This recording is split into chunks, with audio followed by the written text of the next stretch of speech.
What I'd love, actually, just because we did have a presentation today from RFERL and the efforts they're making in and around Ukraine. I'd love you to talk a little bit about your what you're seeing and your vision for how we compete in this information marketplace where the Russians are spending billions of dollars. And one of the things that I've seen and been surprised by in my time here is just how sophisticated their messaging is on social media.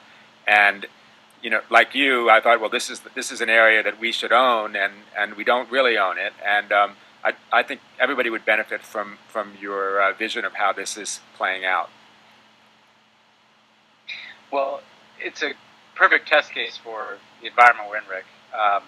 And I'd note at the front end that state has been very aggressive in using its communications tools to communicate into Ukraine and the broader region. But I'll say a word about what we see in terms of Russia, and then a word about what we might consider going forward. The Russians have put an enormous amount of resources into their broadcasting and their messaging. And we see that most acutely on Russia Today. But if you look at the information space in Ukraine, in the broader Eastern European region, the Russians are using many different platforms. You see things on YouTube, you see things on Twitter, you see a broader use of social media that incorporates their television broadcasting but goes way beyond it. And so the message that we've seen is often one of misinformation. Misinformation about who and what the government in Kiev is and what they're doing. Misinformation about the nature of U.S. support to Ukraine. And frankly, we have to recognize that if you're a consumer and all you're getting are bad facts, you don't necessarily have the basis for knowing that it's not true that the Ukrainian government is made up of fascists, but was rather democratically elected and is seeking to pursue and has offered a path of de-escalation there. So in terms of the content, we see, again, a lot of misinformation that aims to essentially deceive people about what's taking place.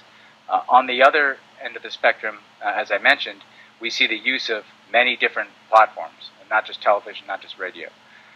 So for us, I think what that means is if we're going to carry out our mission, we have to be very aggressive in correcting misinformation and getting out the facts of what is taking place in Ukraine.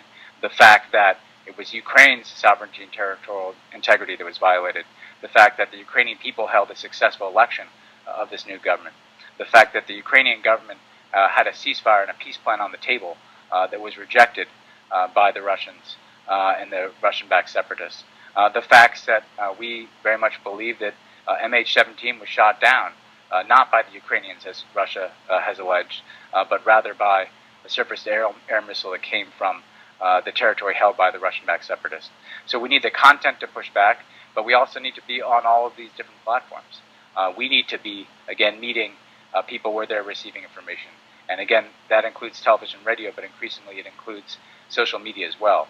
So the ability to get information out, correct information out, and to do it on all the various platforms that people consume news and information, I think Ukraine offers a perfect test case of what we're up against in terms of the challenge for international broadcasting going forward.